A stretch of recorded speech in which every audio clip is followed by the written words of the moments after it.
नमस्ते, मी मिलिंद कसबे. खूप दिवसांनी एका लेखकाशी बोलायला मिळतंय आणि ही माझ्यासाठी आनंदाची गोष्ट आहे. पण जेव्हा तो लेखक आपला अत्यंत जवळचा मित्र असतो, ही अजून आनंदाची गोष्ट आहे. के.जी. भालेराव हे असे एक नाव आहे की ज्यांनी मराठी साहित्यामध्ये आपल्या लेखनाने मोलाची भर टाकलेली आहे. महाराष्ट्रातल्या वाचकांना हे माहीत आहे की के.जी. भालेराव यांनी स्मशानभूमी नावाची एक प्रसिद्ध कादंबरी लिहिलेली आहे. त्यांची सूर्या नावाचा कथासंग्रह आहे आणि अक्षरांची भोई नावाचं व्यक्तिचित्रणात्मक लेख संग्रह आहे. आणि अलीकडे तमासगीर माणसं हा एक तमाशा क्षेत्रावर व्यक्तिचित्रणात्मक लेखन प्रसिद्ध आहे.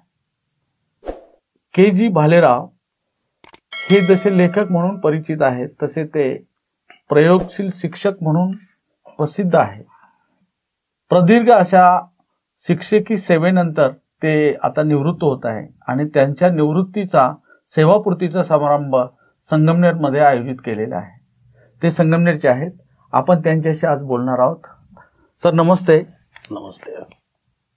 सरांशी गप्पा मारताना मला नेहमीच आनंद होतो की आपल्या आयुष्यात अत्यंत विचारी असा एक लेखक मित्र यावा आणि सातत्याने गेले 30 वर्ष आम्ही वाङ्मयीन चर्चेवर आमची मैत्री टिकवलेली आहे.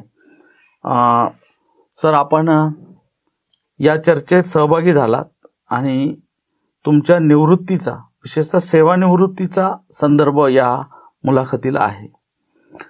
तर मला तुम्हाला असं विचारायचं आहे की तुमची आता सेवापूर्ती समारंभ आहे आणि तुम्ही संगमनेरच्या महात्मा फुले विद्यालयात विशेषतः दादासाहेबांनी उभ्या केलेल्या बहुजन शिक्षण संस्थेत जवळजवळ किती वर्ष सेवा केली तुम्ही? सगळी सेवा माझी 37 वर्ष झाली. 37 वर्ष तुम्ही सेवा केलेली आहे. तर या शिक्षकी पेशात 37 वर्ष काम करताना शिक्षकाचे रुटीन जे कामकाज आहे ते तर आहेच आहेत, ते तर करावेच लागतात. शिकवणं, निकाल तयार करणं आणि वगैरे वगैरे सगळ्या ज्या.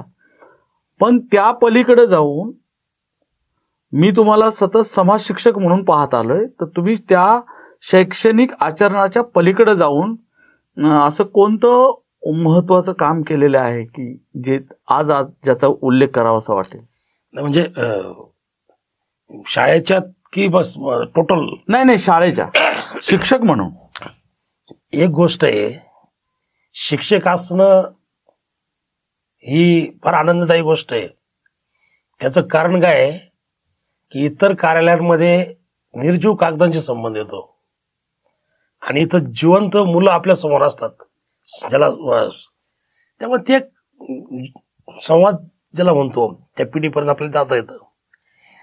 शिक्षक पेशा म्हणजे बाकीचे शिक्षक अकॅडमिक शिकवणं वगैरे चालूच असतं, परंतु तिथं फार करण्यासारख्या गोष्टी आहेत. माझ्याकडे तिथे सांस्कृतिक विभाग असायचा. मग तुमचे ते का नाटक, कला, मग ते सगळं झालं, नृत्य वगैरे. परंतु शालेय कार्यक्रम माझ्याकडे असायचे.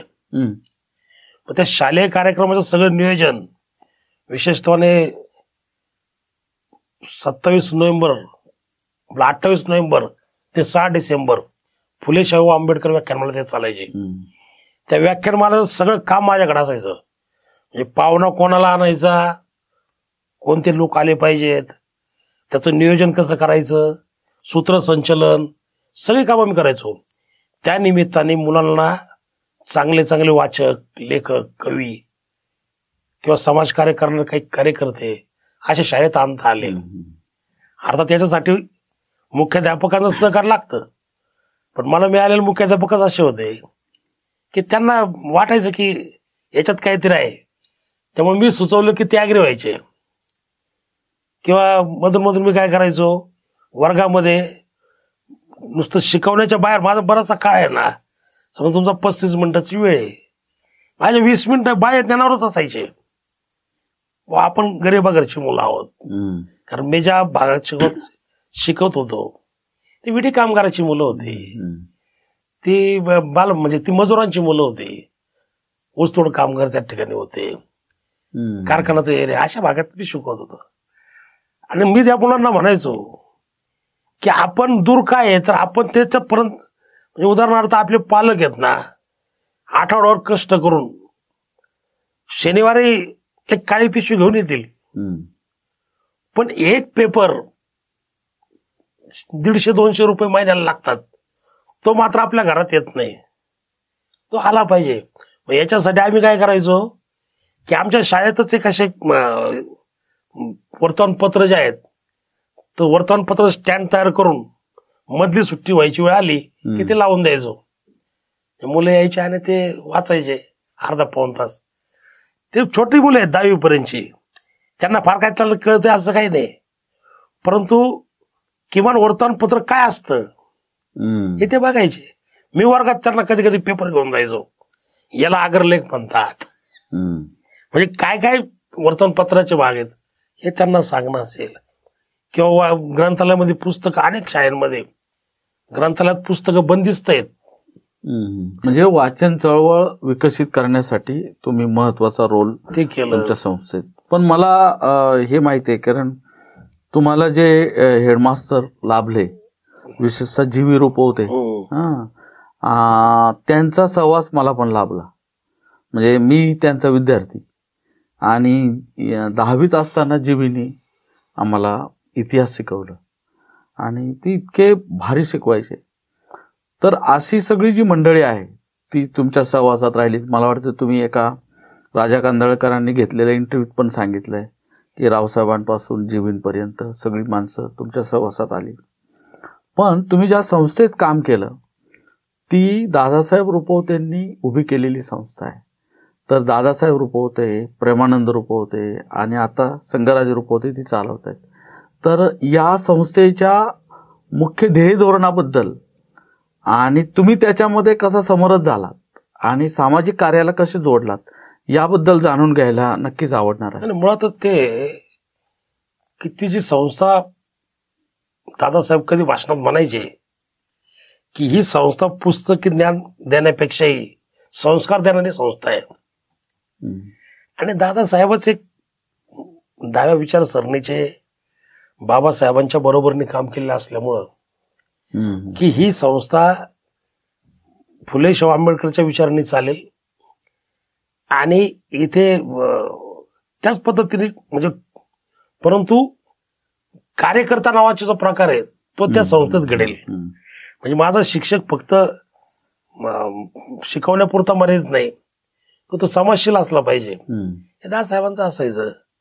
आणि दादासाहेबचा फार मला हे झाला नाही, कारण ते 99ला गेले, मी 88ला आलो, 10 वर्षात फारसा संबंध आला नाही. पण प्रेमानंदजीच गाव शाळेत यायचे, ते त्यांचे जे दादासाहेबांचे विचार होते तेच त्यांचे होते. पण सगळ्यात महत्वाचं जीवी रुपवतेंनी दादासाहेबांचे विचार आपल्या जी काही जबाबदारी मिळाली संस्थेची, ज्या युनिटची, त्याच्यात कसं आपल्याला ते पेरता येईल ते त्यांनी केलं. म्हणजे उदाहरणार्थ आमच्या शाळेमध्ये कधीही कुठले देवदेवतांचे फोटो लागले नाहीत, कोणत्याच देवादेवतांचे नाहीत. इव्हन तुमचे सांस्कृतिक कार्यक्रमात वार्षिक सरस्वतीचं पूजन वगैरे नाही, ते अजिबातच नाही.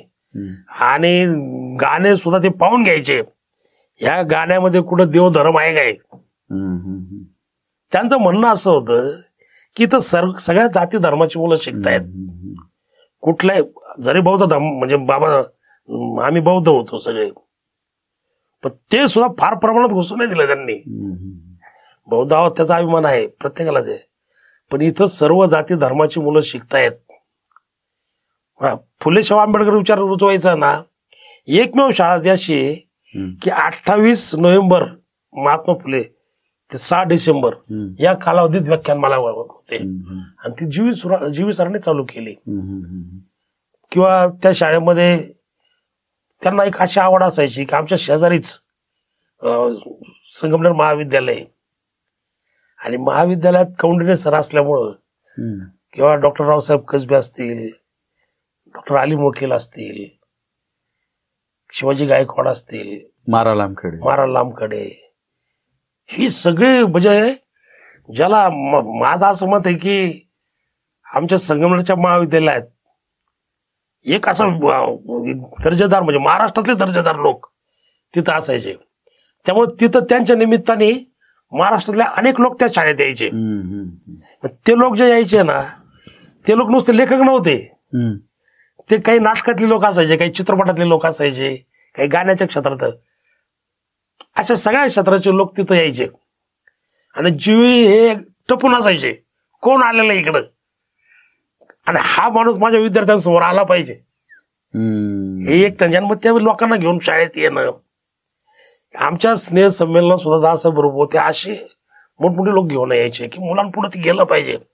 शाहीर साबळे आमच्याकडे येऊन गेले, किंवा याच्यावरती नारायण सुर्वे वगैरे, बाबूराव बागुल आले, लक्ष्मण माने, बाबूराव, दिग्गज लोक. हेतू असा की माझ्या विद्यार्थ्यांपुढं आणि पर्यायाने शिक्षकांसमोर हे सगळं जावं. नाही, मी असं पाहिलेलं आहे की संस्था चालकांचा हेतू जेव्हा उदात्त असतो तेव्हा त्या संस्था विचाराच्या अनुषंगाने खूप डेव्हलप झालेल्या असतात. बरोबर. पण KG अलीकडे महाराष्ट्रामध्ये खूप अशा ग्लो झालेल्या, चकचकीत झालेल्या, आधुनिकीकरणाला जोडलेल्या अशा शाळा महाविद्यालय मी पाहतो आहे. तिथे संस्कार नाही आहेत, तिथे मार्कांची स्पर्धा आहे, तिथे मुलांना सामाजिक जाणीव नाही आहे, पण तिथे प्रचंड काय म्हणतात त्याला ईर्ष्या आहे, पुढे पहिलं येण्याची, दुसरं येण्याची, वेगवेगळे पॅकेज मिळवण्याची. तर अशा विरोधाभासात आपण आता उभे आहोत. आणि अशा काळाला आजूबाजूला खूप अशा चकचकीत शाळा असताना, आधुनिक शाळा असताना, बहुजन शिक्षण संघाचे जे महात्मा फुले विद्यालय ते एक गरिबांच्या मुलांना मूल्य देणारी शाळा, त्यांच्या मनात समाज पेरणारी शाळा, त्यांच्या मनात फुले शाहू आंबेडकर विचार पेरणारी शाळा, असं ते त्या शाळेचं एक वैशिष्ट्य राहिलेलं आहे. तर तुम्ही शिक्षक म्हणून या सगळ्या परिवर्तनवादी विचाराला मग कसे जोडला गेला? ते मुळात आहे ना, शिक्षक समजा उदाहरणार्थ त्या शाळेत 40 असतील, तर त्यातले सगळेच याच्यात असतात असं नाही. एक 4-2 शिक्षकांमध्ये ते रुजत, आणि तो मग तिथं मुलांमध्ये आपण फिरतो, ते बाहेर आपलं येतं ना, ते समाजात आपण वावरताना किंवा आपल्या परिसरात वावरताना हे सगळं येत असतं. त्यामुळे त्या ह्या गोष्टी जसं मी शाळेत करत होतो, उदाहरणार्थ आता शाळेत शिकवताना काय करायचो मी, की तुकारामाच्या गाथा इंद्रनीत बुडाल्या. मी म्हणत तुम्ही विज्ञान शिकता, सांगा बरं, पाण्यामध्ये पुस्तक टाकलं ते वर येईल का रे? म्हणजे माझी शिकवण्याची पद्धत अशा पद्धतीने तुकारामाच्या गाथा वर आल्या म्हणजे काय, की त्या गाथा त्यांच्याच आजूबाजूला जे लोक होते त्यांना तोंडपाठ होत्या. जरी ते गाथा बुडाली तर त्या लोकांनी ते तोंडपाठ मुखदगत असल्यामुळं त्या पुन्हा हे झाल्या. म्हणजे शिकवताना मी अशा पद्धतीने हे करायचो की एखादा मुद्दा, बरेच आता पाठ्यपुस्तकांमध्ये जे आहे ना की काल्पनिक किंवा पौराणिक अशा काही गोष्टी त्याच्यात आलेल्या आहेत, आणि त्या विज्ञानाला न पटणाऱ्या गोष्टी आहेत. पण ज्याला दृष्टी नाही तो शिक्षक काय करतो, त्या लाईन पकडून तिचे फक्त स्पष्टीकरण करतो. पण ज्याला दृष्टी तो काय करतो, हे असं नाही, याच्याचं जरी असं असलं तर पण वास्तव असं आहे. हेच म्हणजे आपला विवेक जागृत ठेवून विज्ञानवादाला कसं जोडता येईल असा एक विचार तुम्ही रुजवला. पण मला अजून एक असं म्हणायचं आहे की जसं तुम्हाला तुमच्या व्यक्तिगत जगण्यामध्ये काही विचारवंत भेटले, लेखक भेटले, माणसं भेटली, विशेषतः जीवींसारखा माणूस भेटला, दादासाहेबांसारखा मार्गदर्शक माणूस भेटला, प्रेमानंद रुपवतेंसारखा संस्थाचालक भेटला,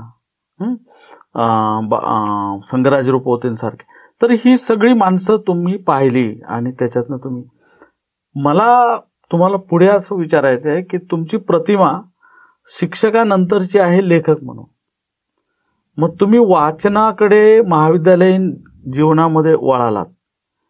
मग असे वाचनातनं कोणकोणते आदर्श तुमच्या पदरी आले? म्हणजे उदाहरणार्थ आता तुम्ही तुकारामांचं नाव घेतलं, हा, मग तुकाराम, कबीर, प्रेमचंद, अगदी ही मालिका बाबासाहेबांच्या म्हणजे असं सगळं.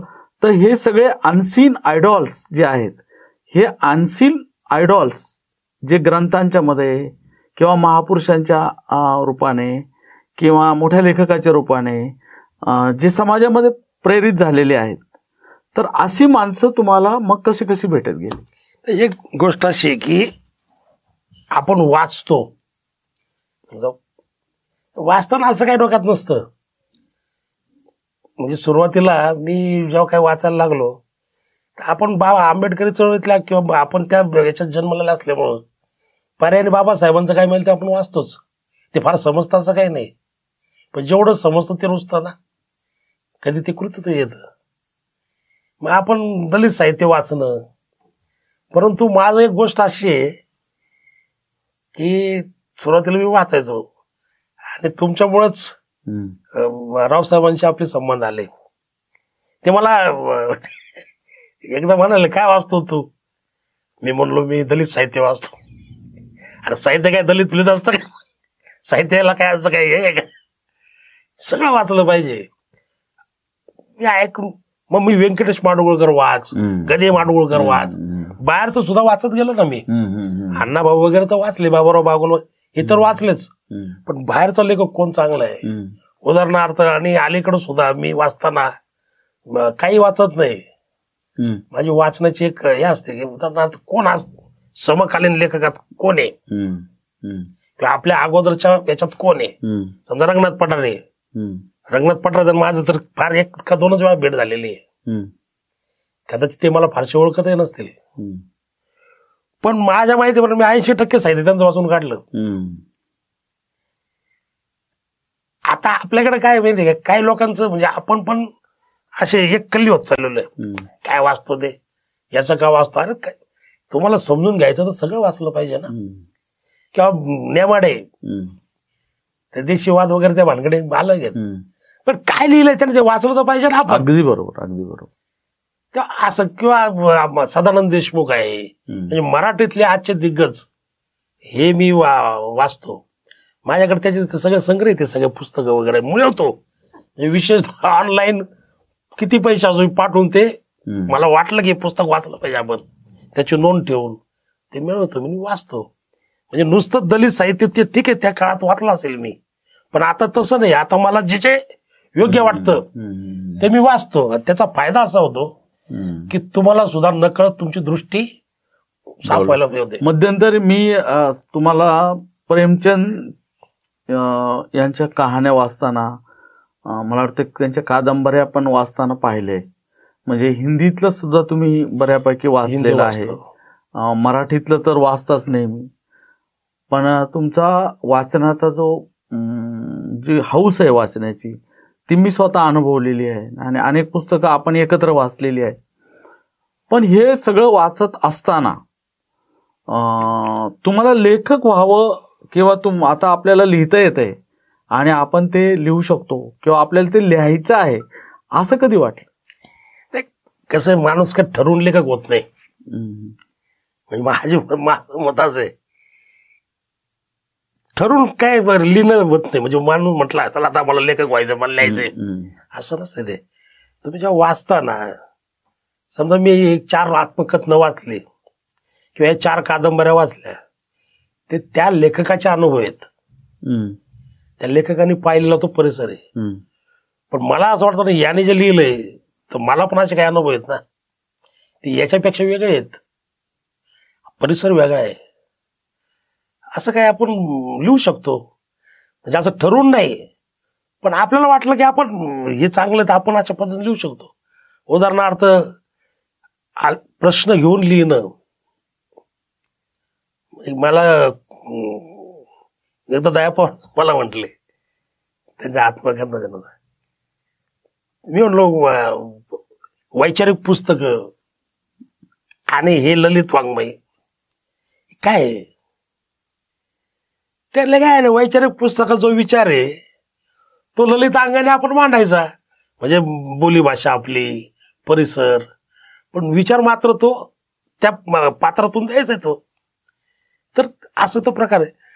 आणि मग आपल्याला ज्या कधी कधी जगत असताना किंवा वाचत असताना आपल्या डोक्यात काही प्रश्न तयार होतात ना, की नाही यार हे असं आहे, तर त्याच्या मी नोंदी ठेवतो. माझ्याकडे जर तुम्ही आलात तर मी तुम्हाला अशा 4-5 डायऱ्या दाखवेल माझ्या. मी फार जेव्हापासून सुरुवात केली तेव्हापासूनच्या आहेत. काय वाचायच्या याच्या पण नोंदी असतात, वाचताना काय वाटतंय त्याच्यावर नोंदी असतात, आणि तिथं जे वाचत असेल तिथंच लिहून ठेवतो मी तुम्हाला काय वाटतंय. तर अशा पद्धतीने पुस्तकं जन्माला येतात, ठरून येत नाही.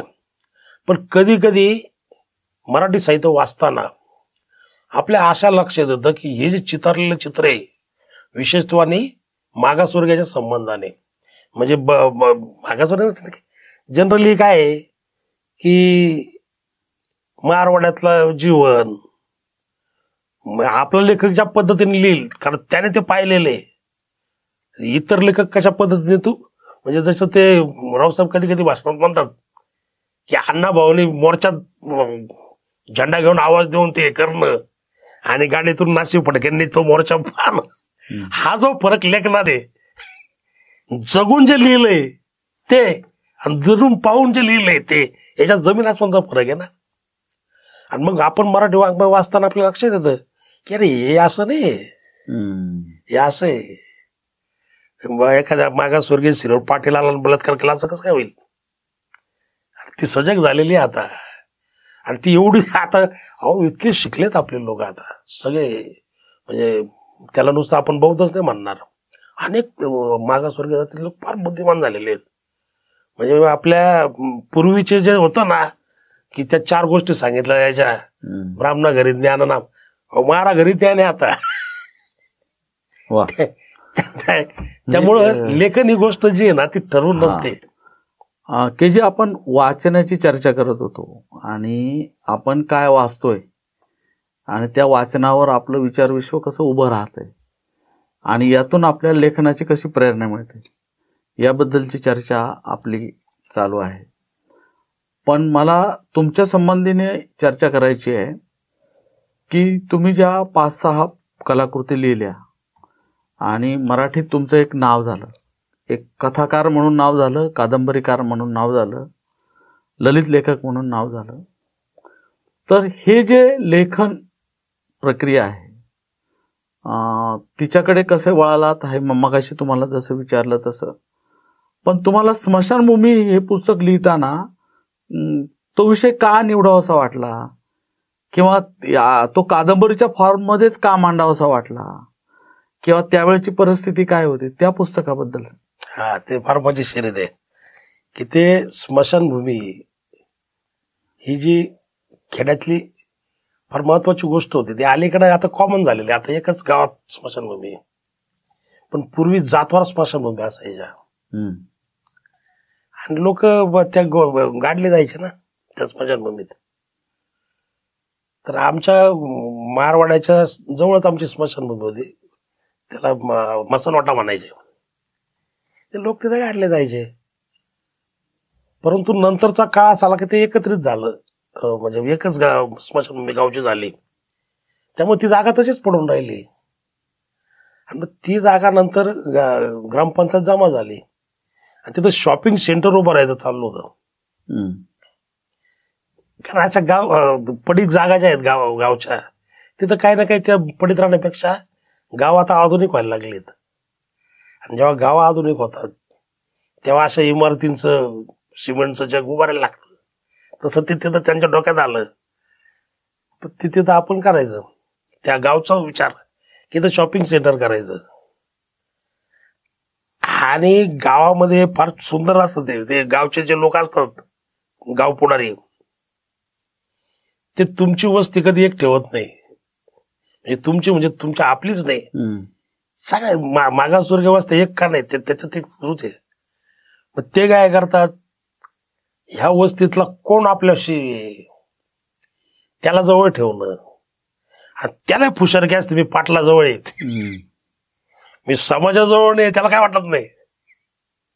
का मी माझ्या लोकांशी लागून यात त्याला काय नाही, पण मी पाटलाच्या जवळ याचं भूषण त्याला जास्त असतं. तर असे काय 4-2 लोक ते पकडून ठेवतात. आणि मग त्या स्मशानभूमीवरती शॉपिंग सेंटर करायचं, ती चर्चा सुरू झाली गावभर. वस्तीमध्ये मग थोडस चिलबिचल सुरू झालं. त्यांचे जे पाळले लोक म्हणायचे नाही झालं काय अडचण आहे आता, काय म्हणायचे नाही नाही आमचं असं आहे. तो प्रश्न चालला होता आणि मी तर होताच कार्यकर्ताच होतो त्या प्रक्रियेत, मी पण होतो. इथं नाही करायचं म्हणून अशा समाजाच्या बाजूने. तर ते मी विचार करायचो की काय फरक आहे. मार्कर त्यावेळी आपण वाचायचो ना वर्तमानपत्रात, विद्यापीठाच्या संबंधाने काय चाललंय, शरद पवार काय म्हणतायत, रामदास आठवले काय म्हणतायत, जनतेचं काय म्हणणं आहे, विरोधी जनतेचं काय म्हणणं आहे, असं ते सगळं वाचायचो मी. विचारायचा करायचो की काय फरक काय आहे ते विद्यापीठाचा प्रश्न आणि स्मशानभूमीचा प्रश्न. इथे जसं तर मुख्यमंत्री तसं आमचा गावचा सरपंच ग्रामपंचायतचा, आणि तिथं जसं आमचा समाज कल्याण मंत्री तसं आमच्या वस्तीचा सदस्य तर तसाच असं ते सगळं माझ्या इमेजिन करायचो. आणि ते करताना मग ते संघर्ष माझ्या लक्षात यायचे म्हणजे काय आपण करायचं, आपणच करायचो ना, ते अनुभवायचो ना आपण ते.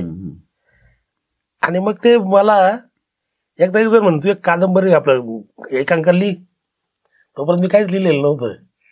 मी म्हटलं काय पण काय मला ते एकदा असं ते म्हटला, मी विसरून गेलो. पण 2-3 दिवसांनी मी ते रात्री उठलो 2:30-3ला आणि मी ती एकांकिका लिहिली. ती मला काय एकांकिका काय माहित नसतं त्याचं काय अँगल असतात आणि काय कसं काय, पण संवाद ज्याला म्हणतो ना आपण ते मी टिपलं, ते सगळं लिहिलं 3-4 पानाचं. आणि पुढं ते मी 1-2 जणांना दाखवलं. ते म्हटलं अरे याची कादंबरी होऊ शकते. 95ची गोष्ट आहे ती. तोपर्यंत मला काही साहित्य काय प्रकारे वाचणं वेगळं आणि कागदावर उतरणं वेगळं, आपला अनुभव. हा, मग मला पुढे त्या कादंबरीचं मला चांगलं आठवतंय, कारण ते शॉपिंग मॉल उभं राहण्याच्या ऐवजी स्मशानभूमी जी बळकावली होती, शॉपिंग मॉल करायचं होतं, ते दोन्हींच्या मध्ये केलं आणि मग दलित नेतृत्व पुढे उदयाला. तर ते मग मला एक जण म्हणे अरे याची कादंबरी चांगली होईल, आणि मी ती जशी सुचल तशी लिहिली. त्याच वेळी जी काय पुरांची अभिसरण आली होती, माझी स्मशानभूमी आली होती. आयनापुरे कोण काय आपल्याला काय माहिती, त्या अभिसरण वाचण्याचा काय, कारण मी राहतो संगम खेड्यात, म्हणजे निमशेरी असं आमचं ते संगमनेर आहे, फार त्याला हे नाही, त्यामुळे जे मिळेल ते वाचायचं जातं. पण ते केशव मेश्रामांनी ते चांगल्या पद्धतीने वाचलं, त्यांचं मला पत्र आलं आणि मग अनेकांची पत्र आली, कारण ते पण त्याच्यात मग काही लोकांनी मला ते फार लवकर ओढून काढलं, याच्यात मनोविश्लेषण आलं नाही, मग असं ते असायचं. पण त्याचा जीव पण लहान होता ना, एकांकिकेची कादंबरी करणं, आणि मी फार मोठा लेखकच नसल्यामुळं त्यावेळेस एका कार्यकर्त्याने लिहिलं ते सगळं, तेव्हा आहे त्या परत आलं. परंतु तरी देखील त्याची चर्चा अतिशय चांगली झाली स्मशानभूमीची. आणि स्मशानभूमी चर्चा आणि केशव मेश्रामने तर नाशिकच्या त्यांच्या अध्यक्ष भाषणातच माझी नोंद केली. अनेक जणांमध्ये मग एक नक्की अभिसरण ताकदीची होती आयनापुरेंची, हे नंतर मला वाचल्यावर. परंतु त्या काळात ह्या 2 कादंबऱ्या चर्चा व्हायची ना, कारण त्यांनी पॅन्थर आणलेली, त्या पॅन्थरच्या चळवळीची ती कादंबरी. जसं तुम्ही स्मशानभूमी लिहिताना गावकी आणि भावकी यांचा जो वाद आहे हा मांडलेला आहे, तर मी सुद्धा आता अलीकडं अशाच, तुम्ही ती 95 साली लिहिली आणि मी आता 2025 मध्ये सुद्धा तसाच प्रकार अनुभवत आहे. म्हणजे आमचं गाव औरंगपूर अकोले तालुक्यातलं, आणि त्या गावामध्ये आमच्याच जागेत एक मंदिर होतं, आमच्याच जागेत होतं, आणि त्या जागेतल्या मंदिर मोठं करण्याचा गावकऱ्यांनी घाट घातला. ते गाव पुढारी असतात, ते वेगवेगळे इंटरेस्टेड असतात सगळ्यात, आणि त्याने म्हणजे रावसाहेबांच्या घराच्या समोर, दाराच्या समोर भलं मोठं मंदिर उभं केलं. आता याच्याकडे मी म्हणजे वैचारिकदृष्ट्या पाहिल्यानंतर जाणवतं की तुम्ही जसं स्मशानभूमीच्या जागी शॉपिंग मॉल आणला होता, आता प्रत्यक्ष मंदिराची उभारणी व्हायला लागली. म्हणजे ही जी धार्मिकता आहे किंवा ही जी गावकीच्या मनात शिरलेलं सगळं जे काही धार्मिक आचरण आहे, हे आता काय कशावर कब्जा करेल सांगता येत नाही, असा तो विषय नाही. पण तुम्ही जी स्मशानभूमी लिहिली, मला वाटतं 1955 साली ती आली, 95 आली, आणि 96ला मी तेव्हा दापोलीत होतो. मला आठवतंय त्या कादंबरीवर मी 96ला सकाळमध्ये परीक्षण लिहिलेलं होतं. बरोबर. पण आता त्यानंतर तुमची जी कलाकृती आली ती सूर्या, आणि त्याच्याबद्दल सांगा. भोगी एक मध्ये येऊन गेलं. भोगी, भोगी. भोगींचं जे आहे मुळात आहे ना, ह्या ज्या स्त्रिया आहेत ह्या मी स्वतः पाहिलेल्या अनुभवलेल्या स्त्रिया आहेत, भोगीमध्ये आलेल्या. पण त्या कशा आहेत, त्या तिन्ही प्रकारच्या आहेत. ग्रामीण स्त्री आहे, दलित स्त्री आहे, आदिवासी स्त्री आहे. कारण आदिवासी भागात मी काही दिवस राहिलेलो आहे. तिथं काय असे अंगावर आहे ना, म्हणजे आपण कल्पना करू शकत नाहीत असे काही स्त्रियांच्या संबंधाने श्वसनाचे प्रकार आहेत आदिवासी भागात. आणि फार त्यांच्यात लिहिणारे फार मोठे इतके लोक आहेत आदिवासी. जसं आपल्याकडे संख्या लिहिणाऱ्याची जादा आहे, तिकडे 1-2-3 नावं सोडलेत. त्यात ते कवींमध्ये जास्त, समजा उदाहरणार्थ आपला भुजंग मेश्राम होता, वारू सोनवणे, वारू आहे. पण त्या समाजाच्या शोषणावर याच्यावर फार लेखन झालेलं नाही ते. आणि आपल्या याच्यावर जे झालं ना, तर आपलं शोषणाच्या संबंधाने जास्त झालं. कदाचित त्याला ते वास्तव असेल, वाचणारच. ग्रामीण याच्यामध्ये सुद्धा तुम्हाला असं वाटतं की बरं हे पाटील आहे, एवढी शेती आहे, हा वाडा आहे, बैल आहे. पण तिथल्या त्या वाड्यातल्या स्त्रियांचं सुद्धा शोषण फार भयानक आहे. हे मी पाहिजे होतं. आणि त्याच पिरियड मध्ये आपण जायचो होतो. शरद पाटील आणि बाबूराव बागुलराव साहेब कसबे सटाण्याला, मला वाटतं दलित आदिवासी साहित्य संमेलन दागरा. विचार करायचो, अरे दलित आदिवासी ग्रामीण साहित्य संमेलन ना, मग आपण दलित आदिवासी ग्रामीण स्त्रियांचं जीवन मांडू. सलग तिने ते या स्त्रियांच्या संबंधाने त्या कथा आहेत त्या. खरं म्हणजे ती जी मालिका होती दागराची, शरद पाटलांनी आणि खरं म्हणजे लांबखेडेंनी ती सुरू केली बोट्यात, आणि मग ते विकसित होत गेलं पुढे पुढे. पण त्याच्यातून तुमच्यासारखे माझ्यासारख्या अनेक लोकांना प्रेरणा मिळाली. पण मला हे विचारायचं सर की ते जे भोगीमध्ये ज्या स्त्रियांच्या वेदना आलेल्या आहेत, आणि नंतर तमासगीर माणसामध्ये पण तुम्ही स्त्रियांच्याच बद्दल लिहिलेलं आहे, तर तुमच्या लेखनाचा सगळा पट स्त्रियांच्या वेदना मांडण्यामध्ये जास्त रमलेला आहे. तर ते कसं आलं? नाही, ते कसं आहे, असं नाही ते. आता हा समजा सगळ्या स्त्रियांचा संग्रह आहे. सूर्या कादंबरी आहे, आणि तमासगीर माणसात सुद्धा मी 2 का 3 स्त्रियांचं ते वर्णन आहे. बाकी याच आहे. प्रत्येक पुस्तकाला एक पार्श्वभूमी आहे. सूर्य लिहिताना त्यावेळी, आता चाल माझ्या माहितीप्रमाणे 2005 वगैरे असं काहीतरी असेल, तर लक्षात नाही चाल माझ्या. पण त्यावेळी मी एक साहित्य अकादमी मिळालेली कादंबरी होती. आता मुद्दाम त्याचा मी उल्लेख करणार नाही, महाराष्ट्राला मोठा लेखक आहे, आणि तिला साहित्य अकादमी मिळेल त्या कादंबरीला. तिचं नाव पण नाही सांगणार मी. ती मी वाचली मी, कारण ते मोठं नाव आहे आणि त्याचे समर्थक मोठे आहेत. आपल्याकडं आश्रम पद्धत आहे, लेख जशी आश्रम पद्धत असते ना, आश्रमातला बाबा आणि त्याचे काही शिष्य, तसं साहित्यात आश्रम पद्धत आहे. साहित्यात आणि त्याचे 4-2 शिष्य. आम्ही त्यावेळी म्हणायचो ना की आता याला साहित्य अकादमी मिळाली ना, याच्यानंतरचं नाव हेच असणार, आणि खरंच तेच असायचं. असे हे साहित्यामध्ये गडबड आहे. पण तेव्हा मी ते वाचलं ना, मी अरे घेत होता नाही, असा मारवाडा राहिला नाही आता. कोणी बाबा येईल गावातलं फसवेल असे नाही परिस्थिती ना. जागृत मुळात आता आहे ना बौद्ध वस्त्या आहेत, जागृत वस्त्या आहेत. मुलं शिकलेली आहेत, मुली शिकलेल्या आहेत आणि नवी पिढी हे नाही. म्हणून मी ती सूर्या लिहिली. सूर्या लिहिण्याचं कारणच असं होतं की असं नाही तुम्ही सांगताय तसं नाही, हे असं आहे. मग तो नायक कसा पाहिजे. माझं म्हणणंच असं होतं की ठीक आहे ना त्या काळात काय झालं, परंतु आता कोणी कोणावर अन्याय करील आणि तो सहन केला जाईल असं नाहीये. लगेच लोक आवाज करतात, आता रस्त्यावर होतात, वस्त्यात सोप्या राहिल्या नाहीत. मी म्हणायचो ह्या नव्या नायकाचं चित्रण आलं पाहिजे, ह्या नव्या नायिका ह्याच्यात आल्या पाहिजेत. दलित साहित्य बदललं पाहिजे ना. दलित साहित्यात यापूर्वी जे काही शोषणाच्या गोष्टी आल्या, गुलामीच्या गोष्टी आल्या, आता ते जे बदललंय मारवाडात, तो बदललेला मारवाडा का साहित्य देत नाही, तो मी त्या सूर्यामध्ये प्रयत्न केलेला आहे. म्हणजे पुस्तकाला पार्श्व म्हणजे काय असं सुचलेलं लिहिलं नाही. प्रत्येक पुस्तक मी विचार करून लिहायचो की असं आहे तर मराठी साहित्य ते असं आहे ना, पण हे असं आहे ते बरोबर आहे का, ते मान्य करायचं का नाही. ते तसं नाही, मी जे भोगले मी पाहिले ना हे असं नाही, मग ते जसं आहे तसं लिहावं लागेल.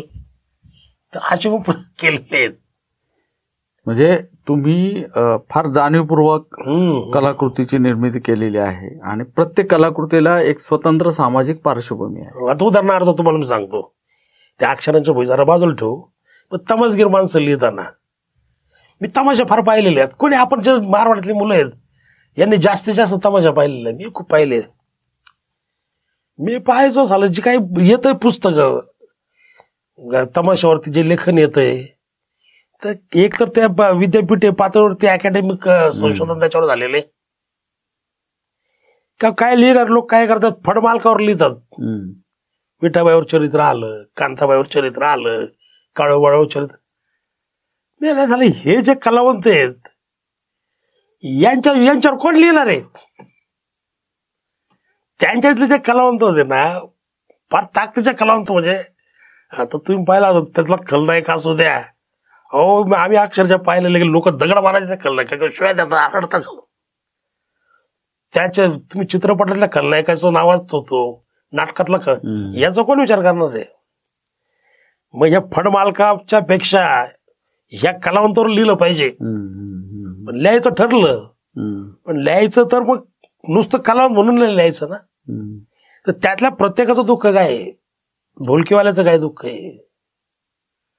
तो ढोलकी छान वाजवली की तोडा बिडा वाजवला की लोक टाळ्या वाजवतात, ती नर्तिका सुद्धा थिरकते, हे बरोबर आहे. तो तेवढ्या वेळा पुढे, पण त्याचं दुःख काय आहे बाहेरचं, स्टेजवरचं गाणं आहे, पण बाकीचं दुःख काय त्याचं स्टेजच्या बाहेरचं, ते जे जाणून घेतलं पाहिजे. किंवा सोंगाड्या आहे लोकांना हसवत होतो, पण त्याचं बाकीचं बॅकग्राऊंड काय आहे. तर हे समजून घेण्यासाठी मी फिरलो, ते अनुभवलं, त्यांच्याशी तासन तास गप्पा मारल्या. नुसत्या गप्पा लिहिणारा माणूस कधी तुमच्याशी मी बोलतोय म्हणजे मी नुसतं तुमच्याशी बोलत नाही, माझी सगळीकडे नजर असते. कोंबडी कशी आली, कोकली कशी, तर ते परिसर पण टिपायचा असतो ना. तर सोंगाड्या बघितला किंवा तो ढोलकीवाला बघितला, त्या काळातला एक नामांकित सोंगाड्या, त्याला विचारलं तू काय करतो आता, तर काय नाही ग्रामपंचायत झाडू मारतोय म्हणे. एक नामांकित म्हणजे मुंबई सारख्या लालबाग थिएटरला नाचलेली नाचणारी तमाशा कलावंतीन भंगार विकते, हे कधी येणार जग. ते मी त्या तमसगीर माणसात लिहिलं, कारण त्यांच्यावर कोण लिहिणार आहे. नाही, मी जेव्हा ते वाचलं ना तमसगीर माणसं आणि त्या लेखन प्रक्रियेचा मी पण एक भाग होतो, मला पण हे जाणवलं की तुम्ही रंगलेल्या चेहऱ्याच्या गप्पा नाहीच केलेल्या, बरोबर, तर भंगलेल्या चेहऱ्याच्या गप्पा केल्यात आणि त्याच्यात त्यांच्या जगण्याच्या वेदना मांडलेल्या आहेत. पण सर आता ह्या सगळ्या वेदना मांडत मांडत मांडत असताना तुम्ही कलाकृती म्हणजे कादंबरी लिहिली, कथा लिहिली, व्यक्तिचित्रणात्मक लेख लिहिले, वाङ्मयातले प्रयोग तुम्ही करत गेलात. पण मी तुमच्या लेखनाच्या खऱ्या अर्थाने कशाच्या प्रेमात पडलो असेल माहिती का, भाषेच्या. तुमची विश्लेषणाची भाषा, विश्लेषणाची पद्धत विश्लेषणाची शैली, हे सारं इतकं आदबशीर आहे आणि ग्रामीण मातीला, उपेक्षित जगण्याला, त्याच्या बोली, त्याच्या तोंडचे शब्द तुम्ही टाकताय. म्हणजे मला खूप तुमचं सगळं लेखन वाचताना अण्णाभाऊंच्या भाषाशैलीची जवळ जाण्याचं एक समाधान मिळत असतं नेहमी. कदाचित हे कुठून आलं बा तुमचं? ते माडगुळकरांपासून तर अण्णाभाऊ पर्यंतच्या वाचनातनं आलं, तुमच्या निरीक्षणातनं आलं, किंवा ती लोक जशी बोलतात तशी भाषा तुम्ही ती जाणीवपूर्वक निवडली? म्हणजे तुमच्या भाषेचं वैशिष्ट्य काय आहे नेमकं? भाषेची गोष्ट अशी आहे की आपण त्या लोकांमध्ये बसतो, गप्पा मारतो, तर ते लोक ज्या पद्धतीने बोलतात ना, बोलताना त्यांचा जो शब्दांचं ती आहे, ट्युनिंग आहे, बोलता बोलता काही बाया बोलता बोलता म्हणी वापरतात. खेड्यामध्ये बोलण्याचे फार मजेशीर आहे, गमतीशीर आहे. आणि जेव्हा कादंबरी तुम्ही लिहाल किंवा कथा तुम्ही लिहाल, त्या पात्राच्या तोंडची भाषा आली पाहिजे. तुमचं जे काही निवेदन आहे ते ठीक आहे, तुमचं त्याने येऊ द्या, परंतु पात्र जेव्हा बोलतं त्या पात्र कुठल्या समाजाचं आहे, त्याचं शिक्षण काय आहे, त्याचं एकूण त्या पद्धतीने ते बोलत असतं ना. समजा आज खेड्यामध्ये तुम्ही जर गेले तर वस्तीतला जो माणूस आहे म्हाताराग्रस्त, त्याची भाषा आणि त्याचा पोरगा जो शिकलेला आहे त्याची भाषा फरक आहे ना. दोघं बापलेक बोलताना दोघांची भाषा लिहावी लागेल ना. बापाचीच भाषा पोरासारखी केली किंवा पोराचीच भाषा, तर ते साहित्य नाही होत. पात्र बोललं पाहिजे, पात्राने पात्राची भाषा बोलली पाहिजे, पात्राचा जे काही लय आहे बोलण्याचा तो आला पाहिजे. फार मजेशीर आहे. तुम्ही बघा खेड्यामध्ये, आणि इतके गाणं, खेड्यासारखी आनंदाची गोष्टच नाही. खेड्यात बोलता बोलता दोन मित्र आहेत ना, एकमेकाला शिव्या घालतात, पण ते इतकं हसल्यावर असतं, मजेशीर असतं, काही वाटत नाही कोणाला कोणाचं. ते जगणं निखळ आहे एकदम. मी म्हणतो फार निर्मळ जगणं आहे त्याला, आणि बोलणं निर्मळ. त्याचं काय हे अश्लील आहे आणि हे बोलायला नाही पाहिजे असं काही नाही. ते बोललं तरी ते लोकांना त्याचं काही वाटत नाही, ती त्यांना सहज भाषा वाटते. अशा गोष्टी पाहिलेल्या ऐकलेल्या आहेत. ऐकले म्हणजे मी तिथंच राहतो ना, त्यामुळे मला ते सगळं माहिती आहे ना. तुमचं जगणं ज्या विश्वाशी जोडलेलं आहे. पण महानगरीय लेखनाकडे मग कसं पाहता तुम्ही? ते काय आता हे बघ, शेवटी महानगरीय लेखकांचे आहे ना, कुठलाही लेखक आहे ना, तो त्याच्या परिसराचे प्रश्न मांडतो, परिसराचं लेखन करतो. महानगरीय लेखन त्याचं मग जे काय पूर्वी आपण म्हणायचो हे मराठी साहित्य आमचं नाही, ते मध्यमवर्गीयांचं साहित्य आहे, आमचे प्रश्न याच्यातच नाहीत, असं त्याच्यातून मग दलित साहित्य, ग्रामीण साहित्य. महानगरीय लेखकांचं सुद्धा, कुठल्याही लेखकाची जी आहे ना, शेवटी दर्जाचा भाग असतोच. उत्तम दर्जाचा लेखक, मध्यम दर्जाचा लेखक हे असणारच ना. मी सुद्धा बघ की माझा दर्जा काय मला माहित नाही, ते वाचक ठरवतात लेखकाचा दर्जा. महानगरीय त्यांनी जे लिहिलेले ते त्यांचे प्रश्न त्यातले. बटाट्याची चाळ भाजी वाचली जाते का, त्या चाळीचं वर्णन लोकांना भावतं ना, म्हणून आपण त्याला कमी लेखता कामा नये. पण तिथेही गंमत अशी, महानगरातही ही भोगलेली शोषणातली माणसं आहेत ना तिथं, त्या महानगरातही त्यांचं शोषण कुठे आहे ते पण लेखन येतं ना. म्हणजे दोन प्रकारचे लेखक आहेत.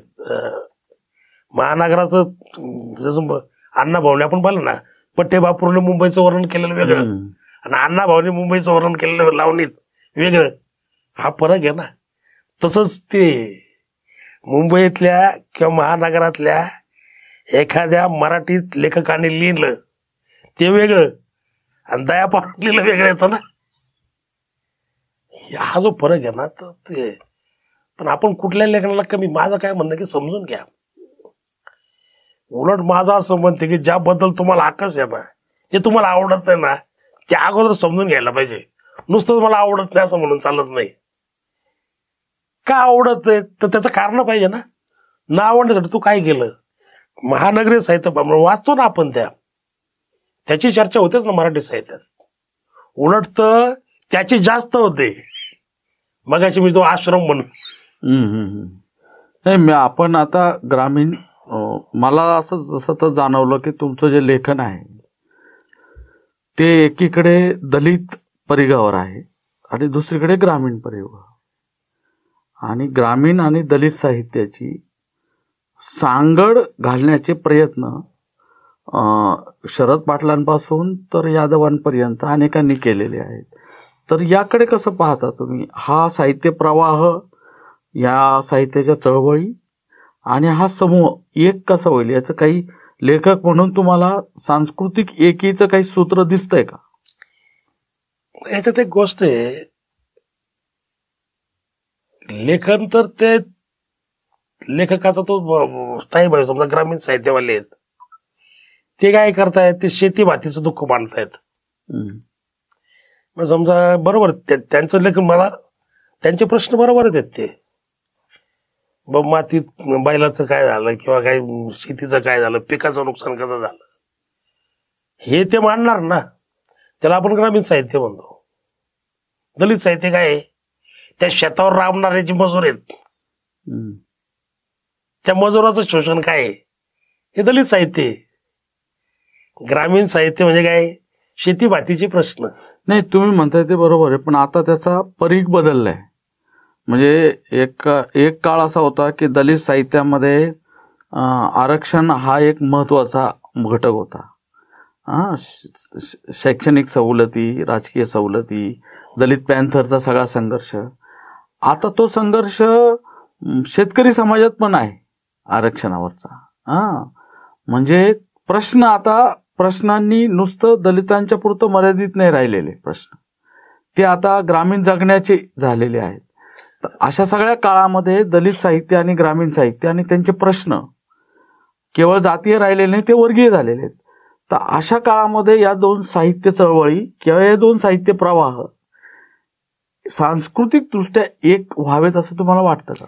नाही, सांस्कृतिक दृष्ट्या एक व्हायला पाहिजे, परंतु जसं तुमच्या याच आहे ना, तो प्रयोग झाला ना, मग तो फसला का? सांस्कृतिक दृष्ट्या एक व्हावं म्हणून तुमचा दाखराचा प्रयोग आला ना, तो फसला का? बोटाचं ग्रामीण साहित्य संमेलन मारा लांबकडे चालू केलं म्हणतात, पण आनंद यादव त्याचे नायक झाले किंवा त्या चळवळीचे अग्रणी झाले. पण त्याच्या बरोबर जे असणारे ग्रामीण साहित्यिक आहेत ते फार जोडले गेले ना तिकडं. म्हणजे ह्या सगळ्या स्त्रियाच्या लढा आहेत त्या, पण तसं प्रयोग होणं हे शक्य नाही. ते ज्याचे त्याचे प्रश्न वेगळे आहेत. तुम्ही जरी म्हणले ना वर्गीय लढा, समजा उदाहरणार्थ आरक्षणचं तुम्ही आता जे बोलले की दलितांचं आरक्षण, आणि आता तुमचा काही ग्रामीण आरक्षणाचे लोक प्रश्न मांडतायत, तर त्याची कारणं वेगळी आहेत. दलित आरक्षणाची कारणं वेगळी आहेत.